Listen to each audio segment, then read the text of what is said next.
Assalamualaikum warahmatullahi wabarakatuh. Sebelumnya memperkenalkan, nama saya Keisha Dwinova Rohima dengan NPM 221506147. Saya dari kelas PSTIC. Di sini saya akan melakukan presentasi mengenai arsitektur topologi jaringan dari mata kuliah jaringan komputer. Nah, di sini pertama yaitu mengenai apa sih pengertian dari topologi jaringan. Topologi jaringan komputer adalah metode yang digunakan agar bisa menghubungkan satu komputer dengan komputer lainnya. Struktur atau jaringan yang digunakan untuk menghubungkan satu komputer dengan komputer lainnya bisa dengan menggunakan kabel ataupun nirkabel ataupun tanpa kabel. Selanjutnya, eh, terdapat topologi fisik. Topologi fisik adalah bentuk dari tata letak kabel yang terlihat dengan jelas dan tidak abstrak.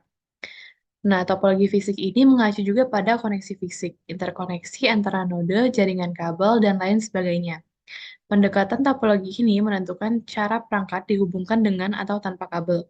Topologi fisik sendiri juga dibagi menjadi dua jenis, yakni point-to-point connection dan multi-point connection.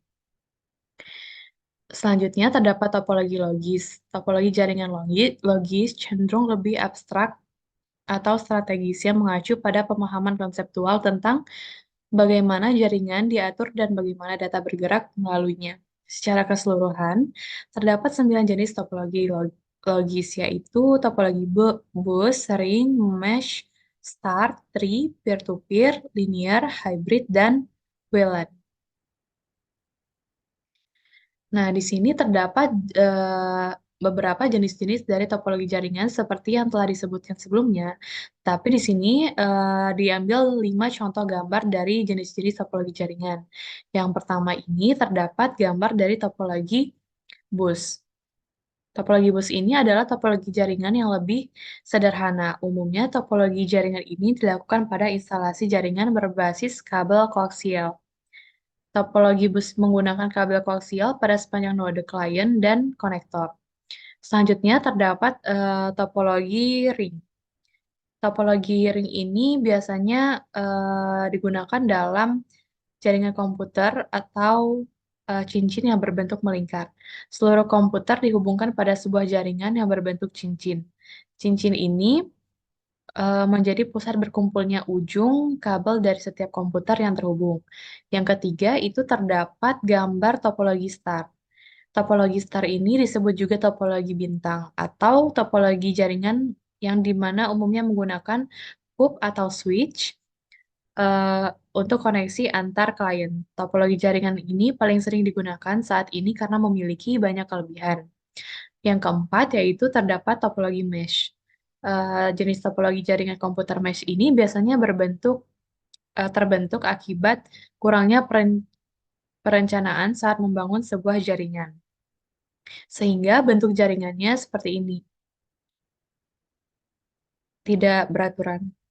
Selanjutnya terdapat topologi tree. Topologi tree ini biasa juga disebut dengan topologi pohon. Eh, Umumnya topologi tree digunakan untuk interkoneksi antara hierarki dengan pusat yang berbeda-beda. Selanjutnya, nah di sini terdapat contoh arsitektur topologi jaringan. Arsitektur topologi jaringan ini diambil dari perencanaan arsitektur perusahaan pada bagian instalasi rawat jalan pada studi kasus Rumah Sakit Jiwa Menur Surabaya. Nah, di sini dalam topologi jaringan ini terlihat beberapa ruangan yang menggunakan beberapa device seperti komputer, printer, dan juga laptop. Contohnya di sini pada ruang admisi, ini terdapat dua device. Lalu ruang kasir terdapat tiga device berupa dua komputer dan satu printer, dan selanjutnya ruang pendaftaran yang terdapat dua device, satu printer, dan satu komputer. Dari tiga ruangan ini semuanya terhubung pada switch yang sebelah kiri ini.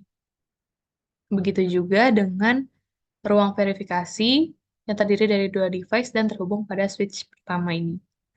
Selanjutnya, terdapat switch kedua yang terhubung dari ruangan poligigi, polipsikogeriatri, polijiwa dewasa, ruang staf rawat jalan, eh, dan ruang kepala instalasi rawat jalan. Masing-masing ruangan ini memiliki device tersendiri. Untuk yang ruang staf rawat jalan ini memiliki beberapa device, yaitu berupa 5 komputer, satu printer. Nah, selanjutnya dari 5 ruangan ini itu terhubung pada switch kedua. Begitu juga dengan ruang farmasi ini yang terhubung pada switch kedua. Selanjutnya, untuk yang paling sebelah kanan ini terdapat beberapa ruangan yang memiliki satu device dari setiap ruangan yang terhubung pada switch ketiga. Dalam topologi jaringan ini terdapat 3 switch yang digunakan untuk menyambungkan ke router untuk menghubungkan banyak perangkat dalam jaringan lokal. Contohnya seperti device yang dipakai. Hal ini dilakukan untuk membagi jaringan menjadi beberapa segmen yang lebih kecil. Dengan menggunakan beberapa switch ini, jaringan dapat diatur dengan lebih efisien dan mendukung kebutuhan komunikasi yang lebih kompleks dalam sebuah organisasi ataupun lingkungan bisnis. Nah, selanjutnya, dari 3 switch yang terhubung tadi, itu dihubungkan selanjutnya pada router. Nah, fungsi dari router ini sendiri yaitu sebagai perangkat yang menghubungkan dua atau lebih jaringan yang berbeda, seperti jaringan lokal dan jaringan area luas seperti internet. Router juga mengarahkan lalu lintas data di antara jaringan-jaringan sebelumnya menggunakan informasi dari paket data yang berisi alamat tujuan dan informasi routing lainnya. Selanjutnya, router ini dihubungkan pada database atau application server. Jadi, database dan server memiliki hubungan yang erat karena database seringkali dijalankan di atas server.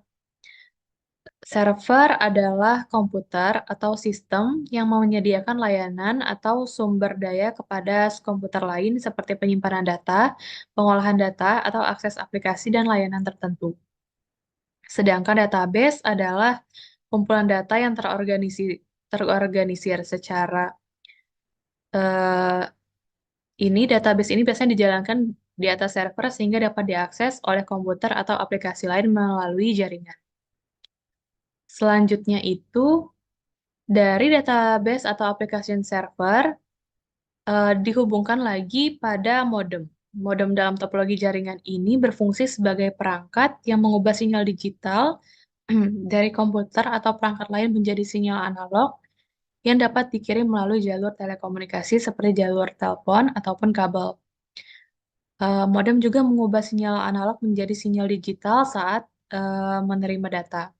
Dengan demikian, modem memungkinkan komunikasi antara perangkat digital melalui jalur analog dan yang akhirnya dapat dihubungkan untuk mengakses internet dalam jaringan. Sekian presentasi saya. Lebih dan kurangnya mohon maaf. Wassalamualaikum warahmatullahi wabarakatuh.